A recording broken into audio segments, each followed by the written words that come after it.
여러분 아브라함부터 다시 그 역사를 상기시켜 드린다면, 아브라함은 믿음의 조상이라고 불릴 만큼 하나님께서 이제 직접 나타나셔서 열방 가운데서 당신의 언약대로 당신의 그 모든 것을 다 이루시겠다라고 시작하셨습니다. 그래서 이제 세우시는 하나님, 그리고 아브라함과 사라와 그 언약을 맺으신 대로 아브라함의 100세, 사라의 92세 때에 이삭을 낳게 하시면서 그 언약을 이루셨죠. 그리고 그 이루신 언약을 야곱을 통해서 어떻게 지키시는지를 확인했습니다. 그리고 그 야곱의 12 아들들 가운데에 야곱이 가장 사랑했던, 아니 사실은 유일하게 사랑했던 그 라헬과의 관계를 통해서 낳은 요셉, 그 요셉의 삶을 통해서 하나님께서 어떻게 당신의 백성의 삶과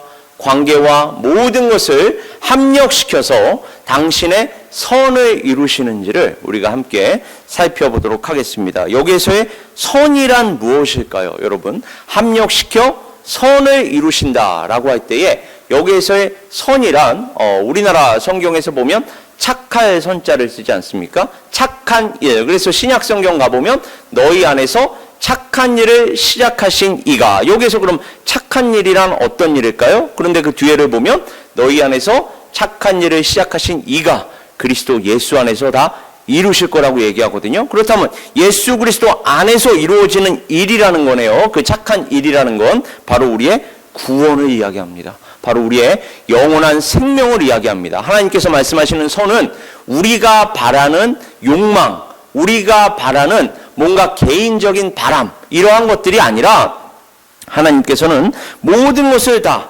다스리시고 주관하시는 분 아닙니까? 그러니까 그 모든 것들을 다 다스리시고 주관하시는 그 능력, 전지전능하신 그 능력을 특별한 목적을 위해서 사용하시는데 다른 것이 아니라 우리의 구원을 위해서 사용하신다는 것입니다. 우리의 영원한 생명을 위해서 사용하신다는 거예요. 그것을 안다면 우리는 이 나그네 인생, 이 땅 위에서의 삶을 성경은 나그네 인생이라고 얘기하거든요.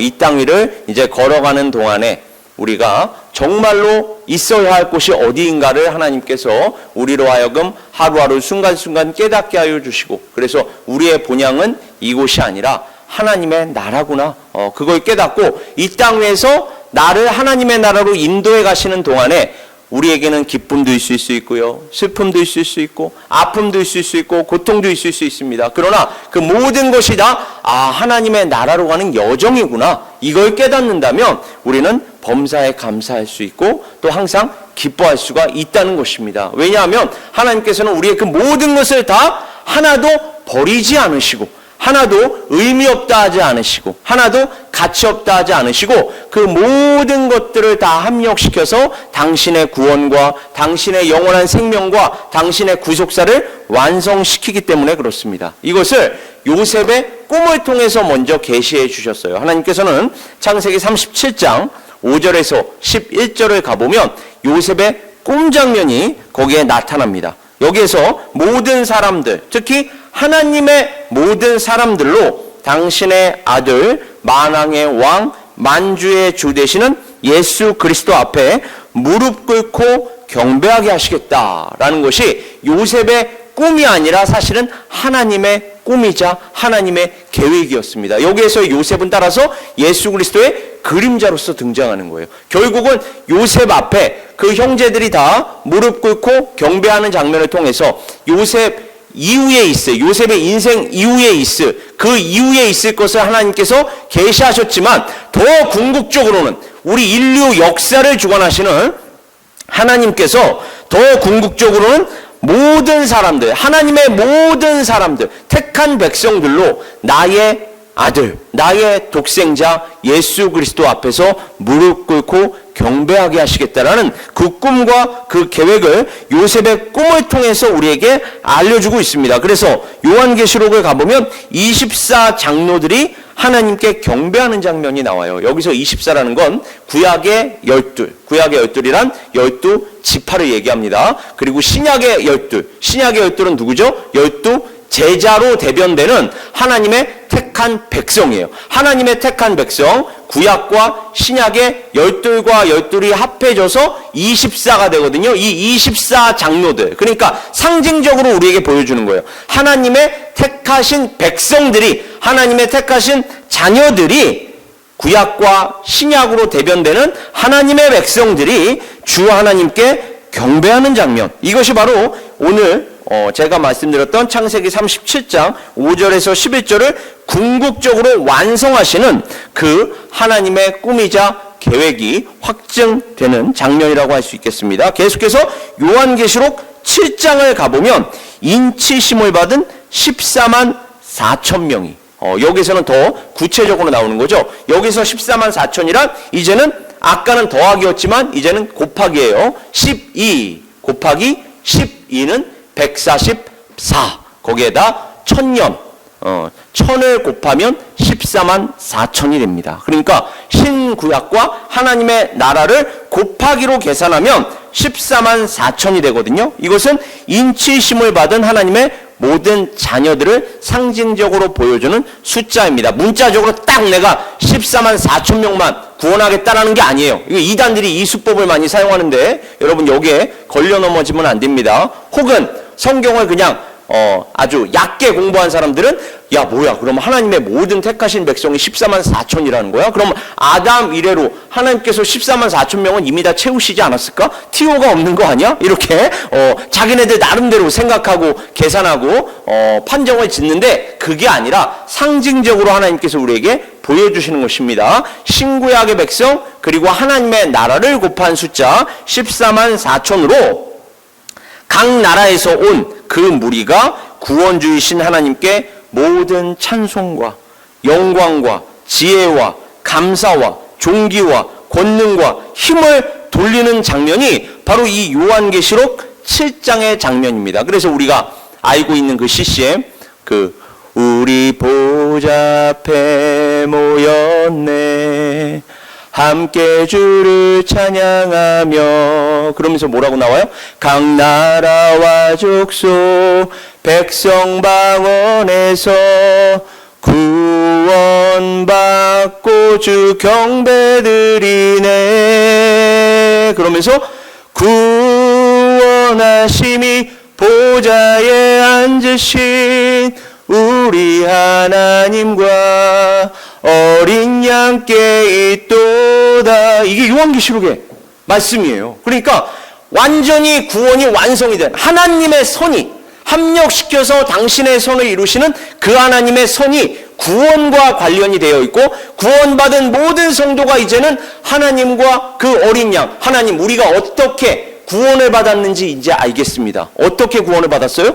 어린 양으로 인하여 구원받았단 말이에요. 그러니까 구원하심이 보좌에 앉으신 우리 하나님과 어린 양, 죽임당하신 그 어린 양, 그것이 출애굽기에서는 유월절 어린 양으로 보여지고 있는 것이고, 그 유월절 어린 양이 결국은 십자가에 달려서 모든 물과 피를 흘리시는 예수 그리스도를 예표하고 있는 것이구나. 그리고 마침내 예수께서 인류 역사 속으로 오셔서 당신의 물과 피를 다 쏟으시고 우리를 위한 그 궁극적인 어린 양이 되셨고, 그것을 받은, 그것을 믿는 모든 무리가 예수 그리스도께서 다시 오셔서 이 모든 것들을 다 완성하실 때에, 그렇습니다, 우리가 구원받은 것은 보좌에 앉으신 하나님, 모든 것을 다 합력시키셨던 그 하나님과 그리고 그 하나님의 계획대로 모든 것을 다 이루신 어린 양께 있습니다 라고 경배와 찬양을 올리는 것입니다. 이렇게 신구약이 창세기에서부터 요한계시록까지 아주 절묘하게 그러나 하나님께서 보시기에는 필연적으로 연결이 되어서 우리에게 주어진다는 것입니다. 요약해서 말씀드리자면 이 장면들은 하나님의 모든 사람들이 궁극적으로 마지막 날 하나님께 무릎 꿇고 경배하는 장면인 것이고, 하나님께서는 그 장면들을 창세기 37장에서는 아직 계시가 분명하게 나타난 시점이 아니기 때문에 요셉의 꿈을 통해서 희미하게나마 우리에게 계시하고 계신 것입니다. 이것이 바로 피조물로서의 우리 모든 인간이 하나님께 영광을 올려드리는 방법입니다. 반면에 이 땅이, 곧 이 땅은 어떤 바다가 됩니까? 불바다가 돼요. 처음에는 물심판, 노아의 홍수 때 물심판으로 우리의 죄인들, 우리의 죄악으로 인한 그 죄들을 다 쓸어버리셨지만 이 예수 그리스도께서 다시 오시는 그때가 되면 이 땅은 곧 불바다가 되어버립니다. 그래서 사망과 저주의 땅이 돼요. 그런데 요즘 돌아가는 상황을 보면 예수께서 오시기 전에도 이미 불바다가 될 것 같아요. 여기저기서 다 전쟁이 터지고, 그 전쟁 처음에 일어났을 때는 우리가 세상에 거기서 전쟁이 일어났대. 러시아하고 우크라이나 사이에 전쟁이 일어났대. 그리고 이스라엘과 하마스 간에 전쟁이 일어났대. 그럼 어느 정도 시간이 지났으면 이제 좀 끝나야 되는데, 끝나기는커녕 이제는 이스라엘과 이란 간에 전쟁으로 아예 확대가 되어버리고 점점 이 전쟁의 분위기가 커지고 있는 이 상황 속에서 정말로 예수 그리스도께서 다시 오실 날이 멀지 않았구나라는 것을 실감하게 하는 요즘입니다.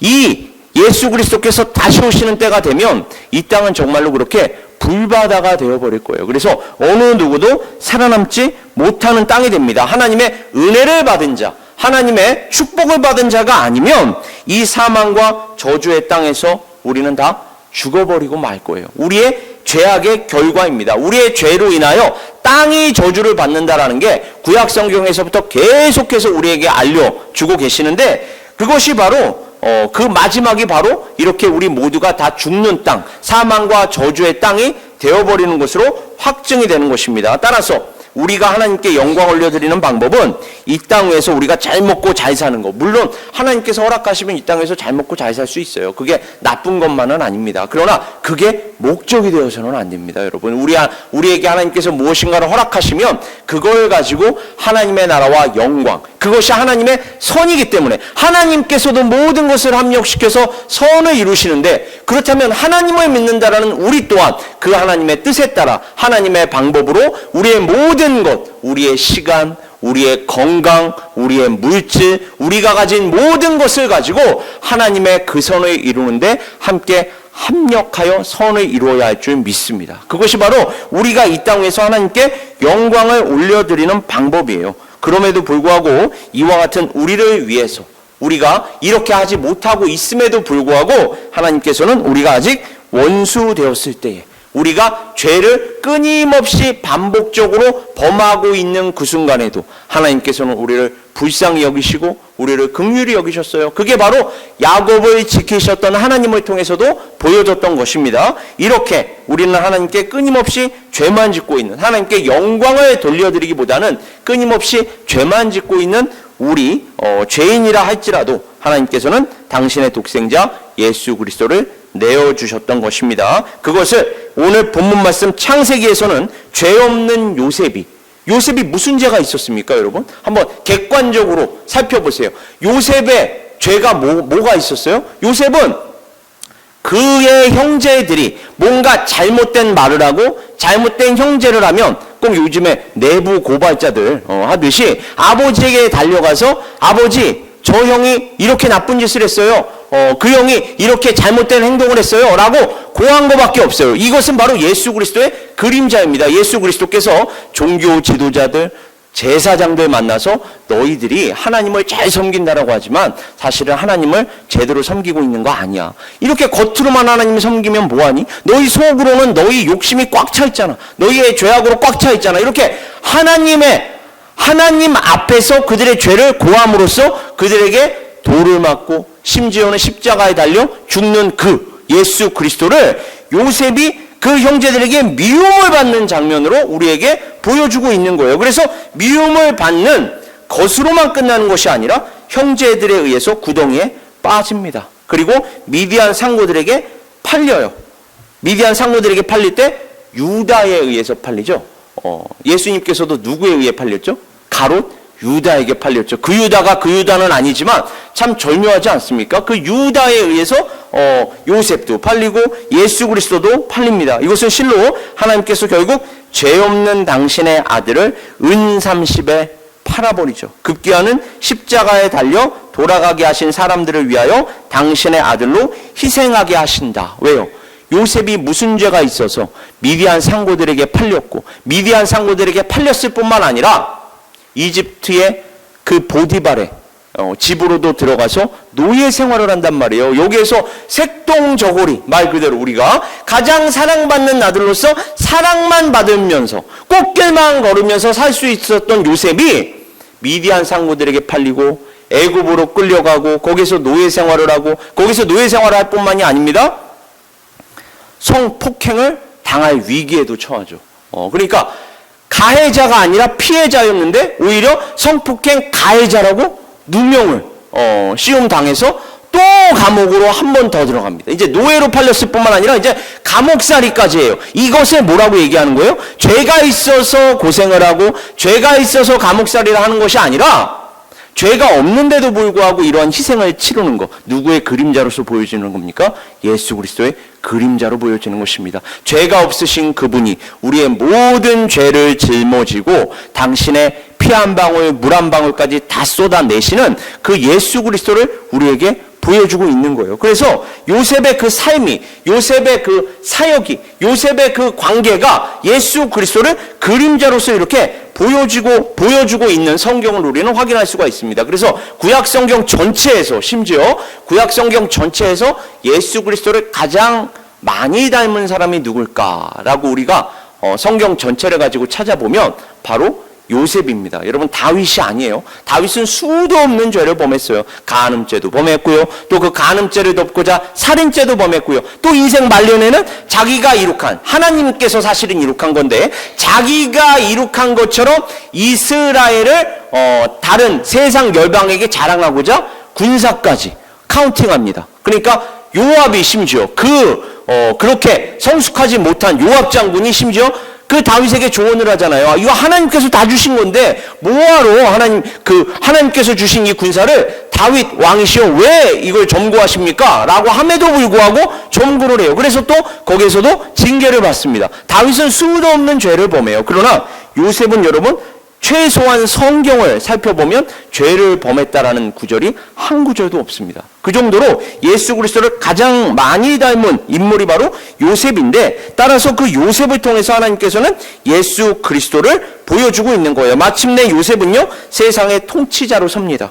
그리고 예수 그리스도께서도 바로 이 그림자가 보여주듯 만왕의 왕, 만주의 주로서 결국 온 세계와 열방을 통치하게 되실 뿐만이 아니라 우리로 하여금 예수 그리스도와 함께 왕노릇하게 해주시겠다라고 얘기해요. 저 하나님의 나라에서 우리는 그 예수 그리스도와 함께 예수 그리스도의 이름으로 왕노릇할 줄 믿습니다. 이것이 바로 성경이 우리에게 제시해주고자 하는 궁극적인 복이에요. 요셉이 형제들에게 미움을 받는 장면, 예수 그리스도께서 종교 지도자들, 아까 제가 말씀드렸다시피 종교 지도자들, 유대인 제사장들에게만 미움을 받는 게 아니라 세상으로부터 미움을 받습니다. 그래서 아까 우리 CCM 노래 함께 부를 때에, 찬송 부를 때에 어떤 가사가 있었어요? 너에게 평안을 주노라. 예수께서 그 말씀하실 때 뭐라고 말씀하셨죠? 세상이 줄 수 없는 평안을 내가 너희에게 준다. 그러면서 담대하라. 내가 세상을 이기었다. 세상이 나를 미워하고 심지어 나를 죽였을지라도 나는 부활로 이 세상을 이기었다. 그 얘기는 뭐예요? 담대하라. 내가 세상을 이겼기 때문에 너희는 내가 주는 그 평안 가운데에 늘 승리해라. 그 얘기가 무슨 말입니까? 너희 또한 이 세상으로부터 미움을 받을 터인데 걱정하지 마라. 염려하지 마라. 세상을 이긴 내가 너희와 항상 함께 할 것이다. 그렇다면 너희 또한 이 세상을 이기게 될 것이다 라는 그 약속을 예수께서 우리에게 해 주시는 것입니다. 세상은 자신이 왕이에요. 하나님이 되어야 합니다. 자신이 왕이 되어야 하고 자신이 하나님이 되어야 돼요. 그래서 세상 만사를 가만히 들여다보면 나이가 적으나 많으나 결국 사람들이 하는 얘기가 뭐예요? 결국 자기 알아달라는 것입니다. 정치인들도 그렇고 경제인들도 그렇고 또 사회에서 열심히 일하시는 사람들도 그렇고 결국은 자기 이름을 위해서 사는 거예요. 자기 알아달라고 남들 앞에서. 이게 자신을 왕으로 삼은, 자신이 하나님이 되어야만 하는 이 세상의 속성이에요. 그러나 참된 왕이시요 참된 하나님이신 예수 그리스도가 오시면 그럼 이들이 어떻게 반응을 해야 돼요? 진짜 왕이 오셨네? 경배합니다. 찬양합니다. 우리 크리스마스 때 캐롤송 부르듯 왕이신 예수 그리스도께서 우리 인류 역사 속으로 들어오셨으니 그 왕께 우리가 경배하겠습니다. 라는 신앙 고백으로 이어져야 하는데 내가 왕이 되어야 하기 때문에 세상은 또 인간은 내가 왕이 되어야 하기 때문에 그 예수를 죽여버리고 마는 것입니다. 이것이 바로 우리 인간들의 죄성이에요. 그 예수 그리스도께서 오시자 그분을 창조주시요 구원자로 인정을 하는 것이 아니라 그렇게 되기를 바라지도 않고 믿고 싶지도 않아서 십자가에 못 박아 죽여버리는 거예요. 그것은 마치 요셉이 형제들에게 미움을 받아서 구덩이에 빠지고 미디안 상고들에게 팔렸던 장면과 같습니다. 그리고 여러분 기가 막히게 요셉이 미디안 상고들에게 딱 팔리잖아요. 그러면 그 스토리가 이어져야 되잖아요. 굉장히 그 드라마로 얘기하면 극에 달하는 장면 아닙니까? 야, 미디안 상고들에게 팔려서 이제 어떻게 될까? 저 요셉이 어떻게 되는 거야? 다음 편은 빨리 봐야지. 만약 드라마라면 그러한 시점에 갑자기 중간에 인터미션이 들어옵니다. 그게 뭐예요? 유다와 다마의 스토리가 갑자기 중간에 생뚱맞게 확 들어와요. 아니 여기에 갑자기 왜 유다와 다마의 스토리가 들어오는 거야? 유다와 다마의 스토리가 들어옴으로 인하여 하나님께서 당신의 언약을 사실은 야곱이 라헬을 사랑해서 야곱과 라헬 사이에 베냐민뿐만 아니라 처음에 요셉이 태어나고 요셉이 죽은 줄 알았기 때문에 베냐민을 통해서 그 언약을 이어갈 줄 알았으나 하나님께서는 누구를 언약의 자손으로 삼으셨습니까? 유다를 하나님께서는 언약 자손으로 삼으셨어요. 그래서 유다의 후손으로 또 다윗이 나오고 다윗의 후손으로 비로소 누가 나오시는 거예요? 예수 그리스도께서 나오시는 겁니다. 이 언약 자손이라는 게 너무너무 중요해요, 여러분. 왜 중요합니까? 하나님께서는 그냥 밑도 끝도 없이 우리를 구원하시는 게 아니라 당신께서 언약하신 대로, 그러니까 지금도 우리는 그 신실하신 하나님의 언약을 믿을 수가 있는 것입니다. 그래서 성경은 뭐라 그래요? 구약, 신약 이렇게 얘기하는 거예요. 이게 뭐예요? 하나님의 약속이라는 거예요. 우리는 이 약속을 믿을 수가 있다는 것입니다. 어떻게 그 근거를 삼을 수가 있죠? 성경을 보니까 하나님께서 당신이 언약하는 건 반드시 이루시는 걸 우리에게 보여주는 거예요. 그렇다면 예수 그리스도를 통해서 우리에게 약속하신 것 또한 우리에게 반드시 이루시겠구나. 하나님 믿습니다. 우리가 예수 그리스도를 믿습니다. 그리고 그 예수 그리스도를 따라 살겠습니다. 라는 신앙 고백으로 이어지게끔 하나님께서는 성경 속에서 반복적으로 우리에게 이러한 말씀을 제시하고 계신 것입니다. 그래서 유다와 다마의 스토리, 이 다마의 스토리가 나와서 그 유다와 다마, 이게 말이 됩니까 여러분? 어떻게 시아버지가 며느리하고 관계를 해서 아이를 낳았고 심지어 쌍둥이를 낳잖아요. 그 아이를 통해서 심지어 예수 그리스도께서 오세요. 이렇게 더럽고 추한, 우리가 보기에는 정말 더럽고 추한 시아버지와 며느리 사이에 태어난 그 자녀를 통해서 하나님께서 당신의 언약을 이루신다. 그게 무엇입니까? 우리가 아무리 보잘것없더라도, 아무리 우리가 더럽고 추하더라도 하나님께서는 우리를 불쌍히 여기시고 긍휼히 여기시고 사랑은 모든 허물을 덮느니라. 이게 잠언에도 나오지 않습니까? 하나님의 사랑으로 그러한 우리의 모든 허물을 덮어주시면서 아니야, 그래도 내가 나의 언약에 따라 너희들을 구원할 것이다 라는 것을 보여주고 있는 거예요. 예수 그리스도의 사랑이 바로 이와 같다라는 것을 구약성경의 이 내러티브를 통해서 실제 삶과 사역을 통해서 하나님께서는 중간중간에도 역시나 보여주고 계신 거예요. 유다와 다마의 스토리, 그리고 나중에는 이 유다가 그 베냐민, 아까 제가 얘기한 그 야곱과 라헬 사이에 태어난 그 요셉, 그리고 요셉의 동생이었던 베냐민. 요셉은 통치자로 있으니까 이 베냐민을 누가 대신하고 있습니까? 이제 유다가 대신합니다. 유다가 베냐민을 대신하는 이 장면, 유다가 베냐민을 대신하여 희생하겠다는 이 장면 또한 요셉의 스토리와 마찬가지로 예수 그리스도를 예표하여 보여주기 때문에 유다와 다마의 스토리가 그 중간에 갑자기 들어와 있는 거예요. 이 모든 이야기들은 다 하나의 메시지를 담고 있습니다. 어떤 메시지요? 예수 그리스도입니다, 여러분. 우리를 끊임없이 불쌍히 여기시고 우리를 끊임없이 긍휼히 여기시고, 그러니까 여러분, 우리가 이렇게 매주 교회에 나와서 하나님께 예배드리고 주일 예배뿐만 아니라 수요 예배드리고 새벽기도 예배드리고, 여러분 한국 사람들 얼마나 그 열심히 특심합니까? 왜요? 전 세계에서 새벽기도 예배를 드리는 민족은 한국 사람들밖에 없어요. 한국 교회밖에 없습니다. 그러니까 얼마나 하나님을 향한 열정, 얼마나 하나님께 헌신하겠다라는 이 열심, 의지가 강력하면 매일매일을 교회에 나와서 말씀으로 기도로 그 하루를 시작하는 그 교회, 그러한 민족은 한국교회와 한국민족밖에 없어요, 여러분. 그 정도로 우리는 하나님을 향한 열심이 특심한데도 불구하고 매일매일 교회 앞에 나오면, 이 보좌 앞에 나오면, 항상 예배를 드리고자 교회에 나와서 이렇게 가만히 자리에 앉아서 눈을 감고 기도를 드리면 처음부터 나오는 그 우리의 메시지가, 우리의 기도 제목이 무엇입니까? 하나님, 오늘도 우리를 불쌍히 여기셔서 우리의 발걸음을 이쪽으로 인도하여 주시고 예배당으로 인도하여 주시고, 이렇게 하나님께 자격 없는 우리라도 예배 드릴 수 있는 특권을 허락하여 주시니 감사드립니다. 우리는 끊임없이 그렇게 날마다 죄를 범하는 사람들이에요. 그렇게 하나님의 은혜를 받고 하나님의 축복을 받고 성령의 인도하심을 받는다 할지라도 매일매일 하나님 앞에서 죄짓고 또 실수하고 오류 범하는 이 죄인으로서의 속성을 끊임없이 갖고 있는 그 성화를 아무리 이루어간다 할지라도 하루하루 순간순간 예수 그리스도를 닮아가기 위해서 정말 이 꽉 깨물고 두 주먹 불건 쥐더라도 매일매일 넘어지고 자빠지는 게 우리의 신앙생활입니다. 그래서 매일매일 신앙생활을 하는 가운데에 넘어지고 자빠지는 와중에서도 하나님, 그래서 하나님, 당신의 은혜가 있어야 제가 살 수 있습니다. 당신의 은혜가 있어야 하루하루 승리할 수 있습니다. 라는 신앙 고백으로 이어지게끔 하나님께서는 우리와 늘 함께 해주시는 것입니다. 그리고 말씀을 통해서 끊임없이 보여주고 있는 거예요. 너희만 그런 게 아니다. 너만 그런 게 아니다. 내가 택한 나의 백성, 그 성경을 한번 보아라. 그 성경을 보면 매일매일 넘어지고 자빠지는 나의 백성들이 있다. 그럼에도 불구하고 내가 나의 은혜로 그들을 구원해냈다.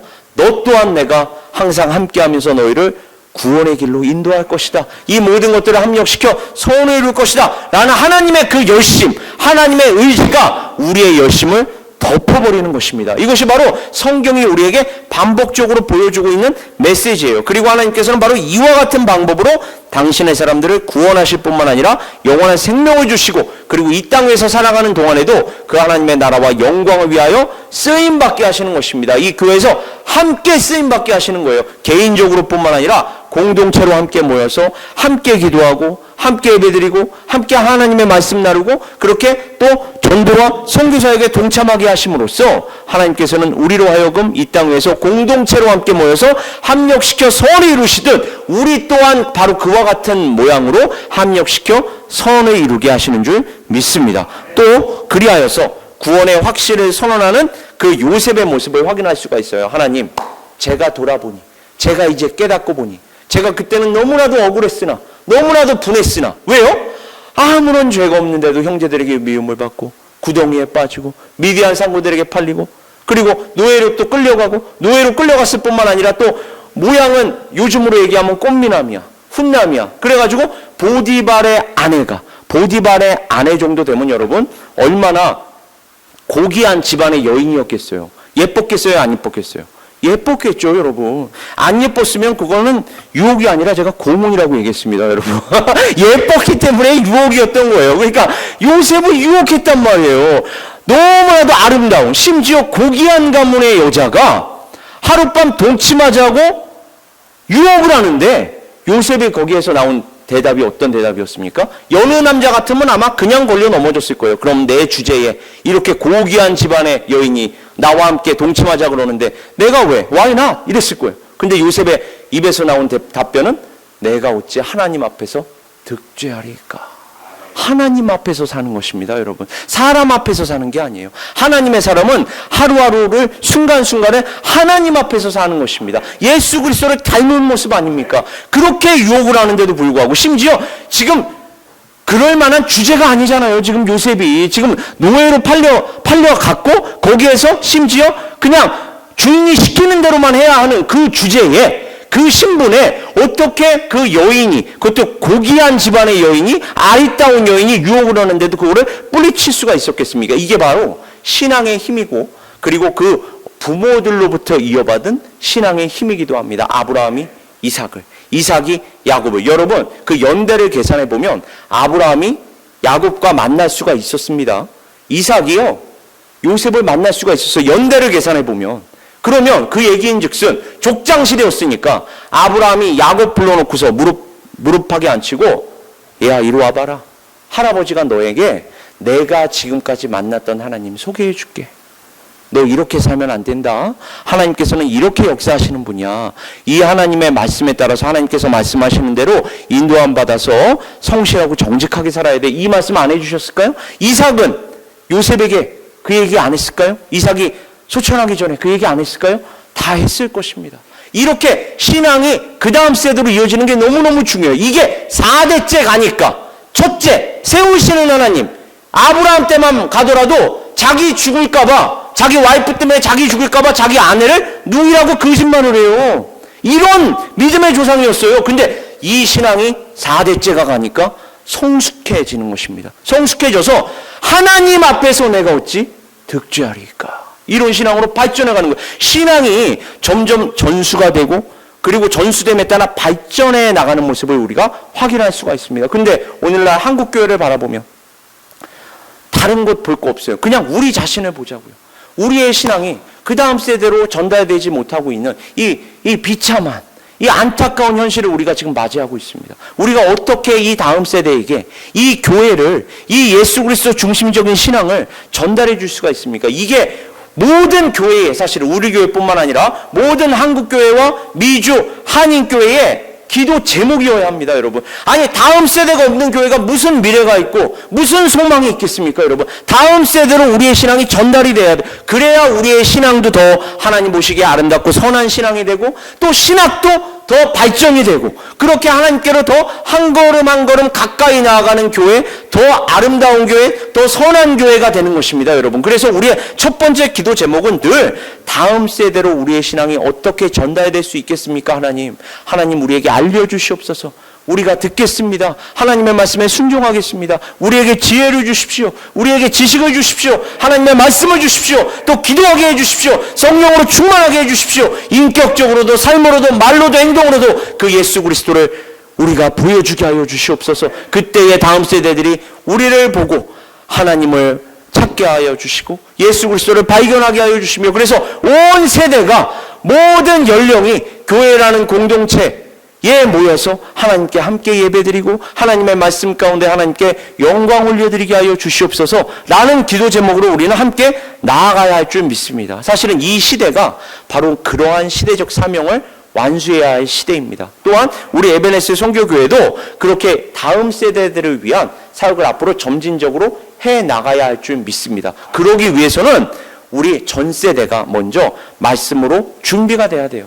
기도가 충만해야 합니다. 성령이 충만해야 말로뿐만 아니라 인격으로 예수 그리스도를 보여줄 수 있기 때문에 그렇습니다. 말로만 전달해서는 이 복음이 그들에게 들어가지 않는 세대라고 제가 누누이 강조했습니다. 우리의 삶으로, 우리의 인격으로 그들에게 예수 그리스도를 먼저 감동시켜야 돼요. 그래야 그들이 저 분들이 믿는, 우리 아빠가 믿는, 우리 엄마가 믿는, 우리 할아버지가 믿는, 우리 할머니가 믿는 저 예수란 분은 도대체 어떤 분일까? 내가 저 예수에 대해서 좀 더 알아보고 싶다. 저 예수를 믿고 싶다라는 그 마음이 먼저 생길 거 아닙니까? 생겨야 교회에 발을 들일 수 있고, 교회에 발을 들이면서 이렇게 성도님들과 교제하고 또 말씀 공부, 성경 공부와 함께 참여하게 되고, 기도 제목이 생기면 기도 제목 나누게 되고, 그러면서 하루하루 순간순간 그들의 신앙이 성장할 줄 믿습니다. 그걸 위해서 우리가 지금 함께 달려가는 거예요. 그렇게 하나님의 방법을 깨달았던 거예요, 요셉이.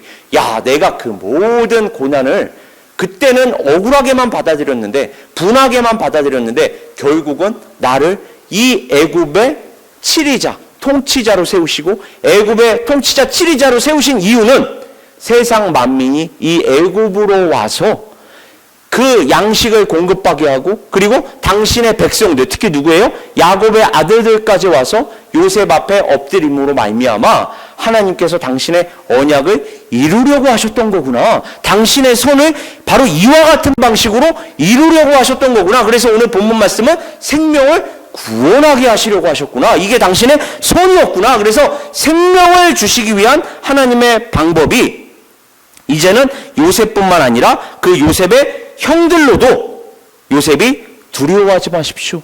염려하지 마십시오. 당신들을 나를 헤아려 하였으나 하나님께서는 그 악을 선으로 되돌려 주셨습니다. 선으로 갚아주셨습니다. 바로 이와 같이 하나님께서는 합력시켜 선을 이루시는 분입니다. 그래서 그 요셉의 형들로도 두려운 죄의식을 극복하게 하고 아버지로도 슬픔을, 내가 살아생전에 너를 다시 보는구나, 내가 너를 다시 볼 줄 몰랐는데 너를 다시 보는구나 라고 그 야곱으로도 그 슬픔을 해소하게끔 하며, 그리고 요셉으로도 보복하게 하기 위한 그 계략을 극복하게 할 뿐만 아니라 고난을 극복하게 하시는 그 하나님, 그 하나님이 바로 오늘날 우리의 하나님인 줄 믿습니다. 그러니까 하나님께서는 지금도 우리를 사용하실 줄 믿어요. 우리를 사용하셔서 아직 하나님을 알지 못하고 예수 그리스도를 믿지 못하는 자들에게 가서 우리의 삶으로, 우리의 인격으로, 우리의 복음 사역으로 그들의 생명을 구원하실 줄 믿습니다. 이것이 바로 하나님의 은혜로 인해서 우리의 모든 인간적인 노력, 행동, 계획, 그리고 그러한 행동과 계획과 노력 가운데 어두운 측면들이 반드시 섞여 있잖아요. 우리 안에는 죄인이기 때문에 그러한 어두운 측면들을 통해서도 하나님께서는 그 악을 선으로 갚으사 당신의 택한 백성들에게만큼은 진정한 복, 생명, 영원한 생명을 주시기 위한 이 하나님의 주권과 섭리에 따라서 당신의 뜻과 목적을 이루시는 하나님이시구나. 이 하나님을 우리가 이 시간에 다시 한번 신앙 고백하고 믿으며 예배해야 할 줄 믿습니다. 그리고 예배하는 것으로 끝나는 것이 아니라 이제는 우리가 에베네스 성교교회라는 이름과 같이 이 하나님을, 또 그 이 하나님께서 궁극적으로 계시하시는 예수 그리스도의 복음을 우리가 한 마음과 한 뜻 되어서 한 걸음 한 걸음 나아가 가르치고 전해야 할 줄 믿습니다. 그렇게 하나님의 그 합력시키셔서 선을 이루시는 계획과 목적에 따라 쓰임 받으시는 우리 각 사람 에베네스의 성교교회 될 수 있기를 이 시간 다시 한번 주님의 이름으로 축원합니다. 우리 시간 함께 기도하겠습니다.